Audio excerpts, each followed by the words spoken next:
ہنسی ہے کسے قدر روزہ میرے سرکار بانسا کا۔ میں صاحب کو آواز دوں گا کہ وہ آئیں اور اپنی مت بھری آواز سے ہم سامعین کے قلوب کو منور و مجلہ فرمائیں۔ آئیے حضرت کے آنے سے پہلے ان کا استقبال نعرہ تکبیر اور نعرہ رسالت سے کریں۔ نعرہ تکبیر، نعرہ تکبیر، نعرہ رسالت، نعرہ رسالت۔ ذکر شہدائے کرب و بلا، ذکر شہدائے کرب و بلا، حسینیہ مسجد، علماء اہل سنت، حسینیہ مسجد، نعرہ تکبیر، نعرہ رسالت۔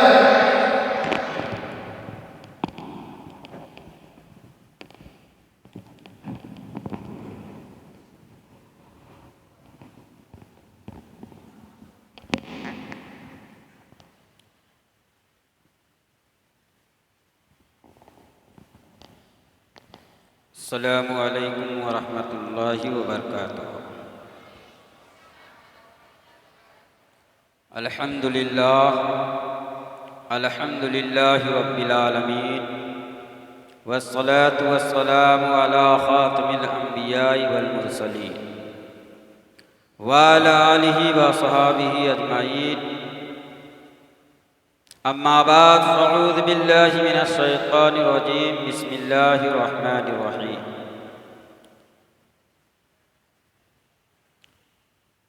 وما ارسلناک الا رحمۃ للعالمین۔ صدق اللہ مولانا العظیم وبلغنا رسولہ النبی الامین المتین الکریم، ونحن على ذلك لمن الشاہدین والشاکرین، والحمد للہ رب العالمین۔ باد توحید کے متوالو، اولیاء امت کے جانثارو، غوث اعظم کے چاہنے والو، اعلیٰ حضرت کے عقیدت مندو، امام حسین کے شیدائیوں، آئیے ہم اور آپ سب سے پہلے ساری کائنات کے مرکز عقیدت جناب احمد مصطفیٰ محمد مصطفیٰ صلی اللہ تعالیٰ علیہ وسلم کی بارگاہ بے کس پناہ میں اپنے غلامی کا ثبوت دیتے ہوئے درود شریف کا نذرانِ عقیدت پیش کرنا اور پڑھیں بآواز بلند، اللہم صلی علی سیدنا و صفینا و مولانا و محمد وبارک وسلم صلاۃ و سلاما علیک یا رسول اللہ صلی اللہ تعالی علیہ وسلم۔ کی محمد سے وفات تو نے تو ہم تیرے ہیں، کی محمد سے وفات تو نے تو ہم تیرے ہیں، یہ جہاں چیز ہے کیا لوح و قلم تیرے ہیں۔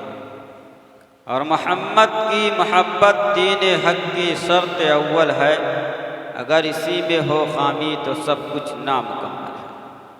اسی شعر پہ ہم اور آپ تقریر سماعت کریں۔ کل جو ہم اور آپ سنے وہ وحدانیت اللہ رب العزت کے ذات کے تعلق سے ہم اور آپ سنے۔ اب اللہ رب العزت کی ذات کے بعد رسول اللہ صلی اللہ تعالیٰ علیہ وسلم کی ذات آتی ہے۔ ہم اور آپ پہلے ہی سن چکے کہ جب اللہ اپنے محبوب کے اپنے سے جدا نہیں کیا تو ہم اور آپ کیسے رسول اللہ کو جدا کر سکتے ہیں رب سے۔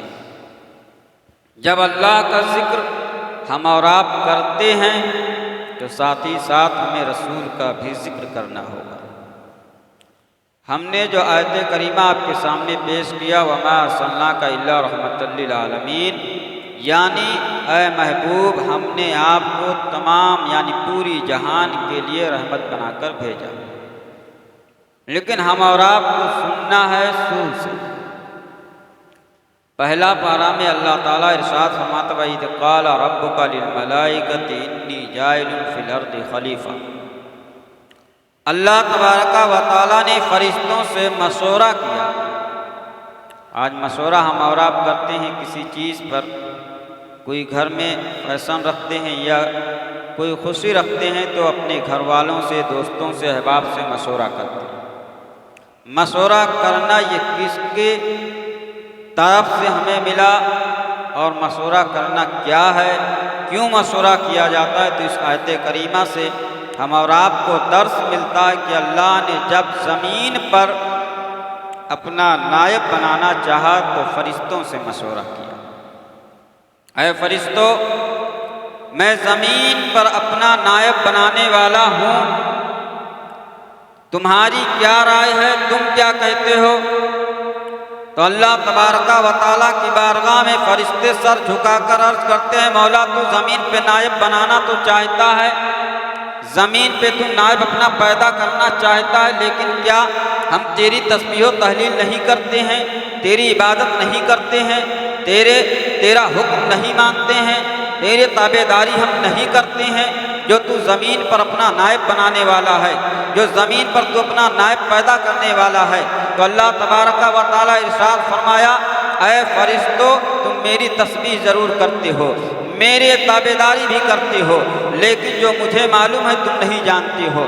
فرشتوں نے کہا، مولا ایسے لوگوں کو پیدا کرے گا زمین میں جا کر خون ریزیاں کریں گے، جھگڑا اور فساد برپا کریں گے، زمین میں جا کے بھائی بھائی کا نہیں ہوگا، باپ بیٹے کا نہیں ہوگا، ماں اپنے بیٹی کی نہیں ہوگی اور بیٹی اپنی ماں کی نہیں ہوگی، ایسے لوگوں کو پیدا کرے گا۔ تو اللہ نے قرآن پاک میں فرمایا، قرآن نے اعلان کیا، اللہ تبارک تعالیٰ نے ارشاد فرمایا، انی عالم ما لا تعلمون، اے فرشتوں، جو میں جانتا ہوں وہ تم نہیں جانتے ہو، جو مجھے علم ہے وہ تمہیں علم نہیں ہے۔ اللہ تبارک و تعالیٰ نے سب سے پہلے فرشتے کو بھیجا، زمین پر جاؤ، زمین سے مٹی لے کر کے آؤ، اور مٹی لانے کے بعد میں حضرت آدم علیہ السلام کے پتلے کو تیار کرنے کا مشورہ جو کیا گیا تھا۔ لیکن اس سے پہلے میں آپ کو بتانا چاہوں گا کہ زمین سے پہلے اللہ نے کس کو پیدا کیا؟ اللہ نے زمین سے پہلے کس کو پیدا کیا؟ کون سی چیز تھی وہ؟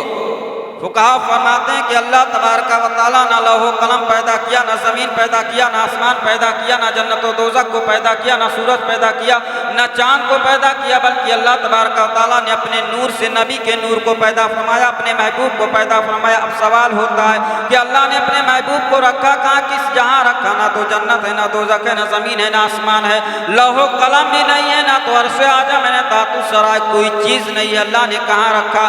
فقہا فرماتے ہیں اللہ نے اپنے محبوب کو پیدا فرمانے کے بعد میں اپنے یعنی عظمت حجاب میں رکھا۔ اب سوال ہوتا کہ اللہ کہاں تھا؟ تو بتایا جاتا کہ اللہ اپنے تخت کو پانی کے اوپر ڈال رکھا تھا، اللہ پانی پر تھا۔ اس کے بعد میں اللہ تبارک و تعالیٰ نے جب اپنے محبوب کو پیدا کیا اور پیدا کرنے کے بعد میں عظمت حجاب میں رکھا، عظمت حجاب میں رکھنے کے بعد میں کچھ دن کے بعد جب اللہ تبارک و تعالیٰ چاہا کہ محبوب کے لیے کوئی ایسی چیز بنائی جائے جو تحفہ پیش کیا جائے جس سے میرا محبوب خوش ہو جائے، جس سے میرا محبوب جو ہے خوشی سے نہ جو ہے مچل اٹھے۔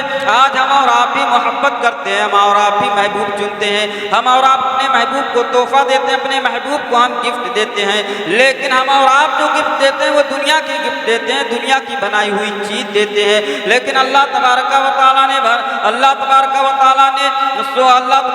نے فرمایا، اے محبوب، میں تمہارے لیے ایسی چیز کو تیار کروں گا، ایسی چیز کو بناؤں گا جو آپ دیکھ کر کے خوش ہو جاؤ گے اور آپ راضی ہو جاؤ گے۔ اللہ تبارک و تعالیٰ نے اپنے محبوب کو ہم اور آپ سے چھپایا نہیں بلکہ محبوب کو ظاہر کر دیا۔ آج ہم اور آپ اپنے محبوب کو چھپاتے ہیں، لیکن اللہ تبارک و تعالیٰ نے اپنے محبوب کو نہیں چھپایا، محبوب کو ظاہر کیا اور بتایا یہ میرا محبوب ہے، میں اس سے محبت کرتا ہوں، میں اس سے الفت رکھتا ہوں، میں اس سے جو ہے میں اس سے چاہت رکھتا ہوں، تم بھی اس سے محبت کرو، تم بھی ان سے الفت رکھو، تم بھی ان کی محبت میں غرق ہو جاؤ، ان سے عشق کرو۔ جب تم ان سے عشق کرو گے، جب تم ان سے محبت کرو گے، جب تم ان سے الفت رکھو گے تو میں راضی ہو جاؤں گا، اور جب میں راضی ہو جاؤں گا تو سمجھو تم کامیاب ہی کامیاب ہو جاؤ گے۔ اللہ تبارک و تعالیٰ نے اپنے محبوب کے نور کو اپنے نور سے بنایا۔ سامنے والا سوال کرتا ہے، اے بولنے والے ذرا یہ بتا، اگر اللہ نے اپنے نور سے نبی کے نور کو بنایا تو نہ اللہ کے نور میں کمی آ گئی، اللہ کے نور میں جو ہے کمی آ گئی ہے، اب اللہ تبارک و تعالیٰ کا نور مکمل نہیں ہے۔ میں آپ کو عقلی دلیل دیتا ہوں کہ اللہ تبارک و تعالیٰ نے اپنے نور سے نبی کے نور کو بنایا ہے۔ میں پوچھتا ہوں، اے پاک پروردگار عالم، تو نے اپنے محبوب کو اپنے نور سے بنایا ہے، تیرے نور کے اندر کمی آ رہی ہے۔ یہ لوگوں کا سوال ہے، یہ آج کل سوال کیا جا رہا ہے کہ آج کچھ لوگ بیان کرتے ہیں کہ نبی کے نور کو اللہ نے اپنے نور سے پیدا فرمایا ہے، تو اللہ تبارک و تعالیٰ کے نور میں کمی آ گئی ہے، اللہ تبارک و تعالیٰ کے نور کے اندر نقص پایا جا رہا ہے۔ میں تمہیں عقلی دلیل دیتا ہوں، اللہ تبارک و تعالیٰ کے نور میں کمی نہیں آئی ہے، اللہ تبارک و تعالیٰ کا نور کم نہیں ہوا ہے۔ آپ کہیں گے کیسے؟ میں تم سے پوچھنا چاہتا ہوں، آج تو لائٹ کا زمانہ ہے، جب لائٹ کا زمانہ نہیں تھا، جب ہم اور آپ چراغ گھر میں روشن کیا کرتے تھے، ہمارے پڑوس میں اگر چراغ کسی کا بجھ جاتا تھا اور اس کے گھر میں ماچس نہیں ہوا کرتی تھی، یا ماچس کی کانڈیاں نہیں ہوا کرتی تھی، یا آگ کا کوئی مہیا نہیں تھا، آگ کا کوئی انتظام نہیں تھا، تو اب وہ لے کر کے چراغ آپ کے دروازے پر آ رہی ہے اور کہتی ہے چراغ کو اپنے چراغ سے ٹچ کر دو، میرا چراغ روشن ہو جائے۔ ابھی آپ نے ایک آدمی کے چراغ کو ٹچ کیا، روشن ہو گیا، دوسرا آدمی لے کر کے آ رہا ہے، اس کے چراغ کو اپنی چراغ سے ٹچ کرتے ہو روشن ہو جاتا ہے، تیسرا لے کے آ رہا ہے، یہاں تک کہ تم نے کروڑوں چراغ کو اپنی چراغ سے روشن کر دیا۔ لیکن میں تم سے پوچھنا چاہتا ہوں، کیا تمہارے چراغ کے نور میں کمی آئی ہے؟ کیا تمہارے چراغ کے اجالے میں کمی آئی ہے؟ تو آپ پلٹ کر جواب دیں گے کہ چراغ کے اندر، چراغ کی روشنی میں کمی نہیں آئی ہے، چراغ کے نور میں کمی نہیں آئی ہے۔ میں تم سے پوچھنا چاہتا ہوں، جب انسان اپنے ہاتھ سے ایک مٹی کا چراغ بنا دیتا ہے اور تیل ڈال کر کے اسے روشن کرتا ہے اور اسے ہزاروں چراغوں سے مس کر دیتا ہے، اس کے روشنی میں کمی نہیں آ سکتی ہے، تو اللہ تبارک و تعالیٰ سراپا نور ہے، اگر اپنے نور سے نبی کو پیدا کر دیا تو نور میں کمی کہاں سے آ سکتی ہے؟ یہ دلیل ہماری ہے۔ لیکن آج کچھ لوگ کی دلیل کو اگر دو تو مانتے ہی نہیں، کہتے نہیں اللہ کے نور میں کمی آ گئی۔ میرے آقا خود حضرت جابر سے فرماتے ہیں، اے جابر، جب حضرت جابر نے سوال کیا، اے اللہ کے رسول، اللہ تبارک و تعالیٰ نے سب سے پہلے کس چیز کو پیدا کیا؟ میرے آقا صلی اللہ علیہ وسلم ارشاد فرماتے ہیں، سب سے پہلے اے جابر اللہ نے تمہارے نبی کے نور کو اپنے نور سے پیدا فرمایا ہے۔ میرے آقا خود اپنی زبان سے فرماتے ہیں، کسی اور کی بات نہیں ہے، کسی مولوی یا کسی عالم کی بات نہیں، میرے آقا کی بات ہے۔ اب اللہ تبارک و تعالیٰ اپنے محبوب کے نور کو 4 حصوں میں تقسیم کیا۔ روایت مختلف ہے، ایک روایت میں ہے کہ 3 حصے، ایک روایت میں ہے کہ 4 حصے۔ اب اسی نور سے اللہ تبارک و تعالیٰ نے جنت کو بنایا، سورج کو بنایا، ستاروں کو بنایا، تمام انبیاء کو بنایا اور فرشتوں کو بھی وجود دیا۔ اعلیٰ حضرت فرماتے ہیں، غایت و علت سبب بہرے جہاں تم ہو سب، تم بنا تم سے بنا تم پہ کاڑو لوگ۔ یا رسول اللہ، پہلے آپ، غایت بھی آپ، سبب بھی، اور پہلے آپ کو رب نے بنایا، پھر آپ سے پوری چیزوں کو اللہ تبارک تعالیٰ نے پیدا فرمایا۔ یا اعلیٰ حضرت فرماتے ہیں، اعلیٰ حضرت کے شعر کو ہم جیسے کم علم کیا سمجھیں، ان کے شعر کو سمجھنے کے لیے علم کی ضرورت ہے۔ ایسے ایسے شعر ہیں اعلیٰ حضرت کی، اگر ایک شعر پہ تقریر کی جائے تو گھنٹوں چلا جائے گا، لیکن اس شعر کی تشریح نہیں ہو پائے گی۔ اعلیٰ حضرت عظیم الحق نبی کریم صلی اللہ تعالیٰ علیہ وسلم کے شان میں عرض کرتے ہیں، جب لوگوں نے پوچھا کہ مدینہ کیوں جاتے ہیں، مدینہ کیا ہے؟ کہا رسول اللہ صلی اللہ علیہ وسلم کا مزار اقدس ہے۔ میرے آقا نے فرمایا، من زار قبری وجبت لہ شفاعتی، جس نے میرے قبر انور کی زیارت کی اس پر میری شفاعت واجب۔ اعلیٰ حضرت سے پوچھا گیا آخر کیوں لوگ جاتے ہیں، کیا وجہ ہے؟ اب تو رسول اللہ دنیا میں نہیں ہے، پردہ فرما گئے، لوگ جاتے کیوں ہیں؟ اعلیٰ حضرت شعر کے اندر جواب دیتے ہیں، لاکھوں قدسی ہیں کار خدمت پر، لاکھوں قدس مانے فرشتے، لاکھوں قدسی ہیں کار خدمت پر۔ یا رسول اللہ، اے پوچھنے والوں، تم مجھ سے پوچھتے ہو مدینہ کیوں جاتے ہو؟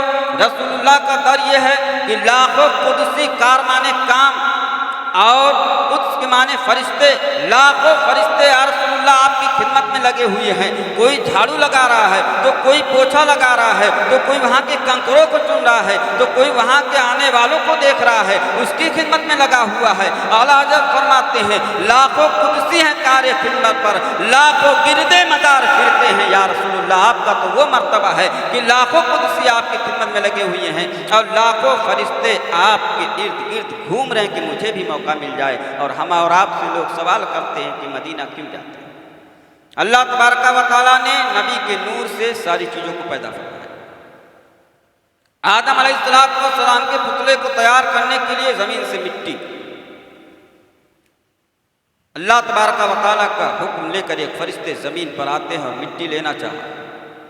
زمین نے رو کر عرض کیا، اے اللہ کے فرشتے تم مجھے لے کر کے جاؤ گے، میرے جسم سے ٹکڑا لے کر کے جاؤ گے، اللہ اس سے انسان پیدا فرمائے گا اور وہ انسان دنیا میں آئے گا، میرے چھاتی پر اکڑ کر چلے گا، گناہ کرے گا، جہنم میں جلے گا، میرے جسم کا ٹکڑا جہنم میں جلے، یہ مجھے گوارا نہیں ہے۔ زمین زارو قطار رونے لگی، فرشتے کو درد یعنی فرشتوں کو ترس آیا، فرشتے کے دل میں رحم آ گیا، اس نے جا کر کے رب کی بارگاہ میں کہا، اے پاک پروردگار عالم، میں زمین سے مٹی نہ لا سکا کیونکہ زمین بہت آہو بکا کر رہی ہے، بہت رو رہی ہے، مجھے اس پر ترس آ گیا، میں اس پر رحم کھا گیا۔ اللہ تبارک و تعالیٰ دوسرے فرشتے کو بھیجتا ہے، اب جب دوسرا فرشتہ آتا ہے تو زمین اس سے بھی یہی گفتگو کرتی ہے، دوسرا فرشتہ بھی جا کر کے رب سے یہی کہتا ہے، یہاں تک کہ کئی فرشتے آتے ہیں، لاسٹ میں جو جس کو بھیجا جاتا ہے اسے ملکن موت کا فرشتہ اور آپ کہتے ہیں اسرائیل علیہ السلام کو بھیجا گیا، اور بھیجنے کے بعد میں جب وہ زمین پر آئے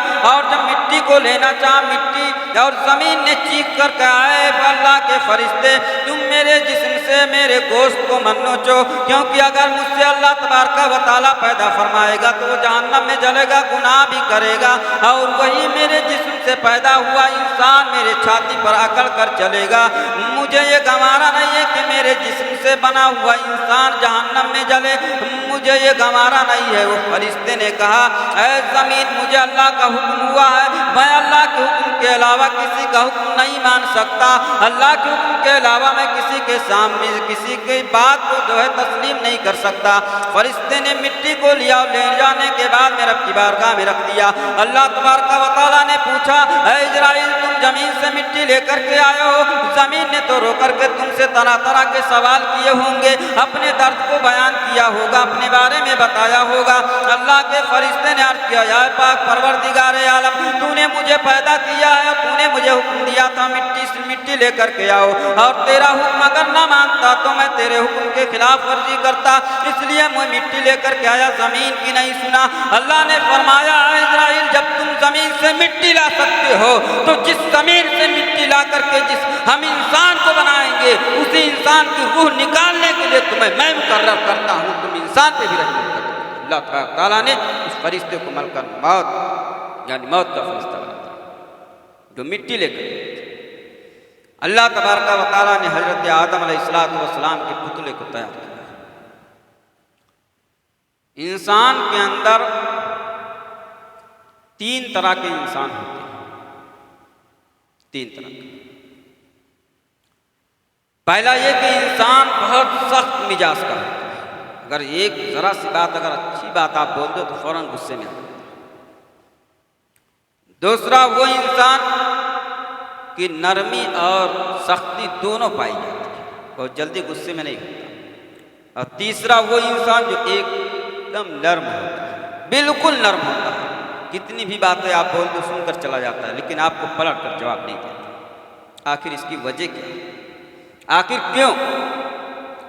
مفتی احمد یار خان نعیمی تفسیر نعیمی کے اندر فرماتے ہیں کہ اللہ تبارک و تعالیٰ نے جب مٹی کو گوندھنے کا حکم دیا اور مٹی کو گوندا گیا تو مٹی سخت ہو گئی، اللہ نے فرمایا ابھی نہیں، دوبارہ گوندا جائے۔ جب دوبارہ مٹی کو گوندا گیا تو ایک دم وہ مٹی نرم ہو گئی، اللہ نے فرمایا اب بھی نہیں، یہ پتلے کے قابل ہے۔ اللہ تبارک و تعالیٰ کے حکم کے مطابق تیسری مرتبہ مٹی کو گوندا گیا اور گوندھنے کے بعد میں پھر اس میں نرمی اور سختی دونوں پائی گئی۔ اللہ تعالیٰ نے فرمایا اسی مٹی سے نہ آدم کا پتلا بنایا جائے۔ حضرت آدم علیہ السلام کے پتلے کو بنا کر تیار کیا گیا، اور جب بنا کر تیار کیا گیا تو تمام فرشتے وہاں موجود ہیں۔ اللہ نے جب روح کو ڈالا تو روح اندر سے باہر آ گئی۔ رب نے پوچھا، روح تو جسم سے جسم یعنی حضرت آدم کے جسم اطہار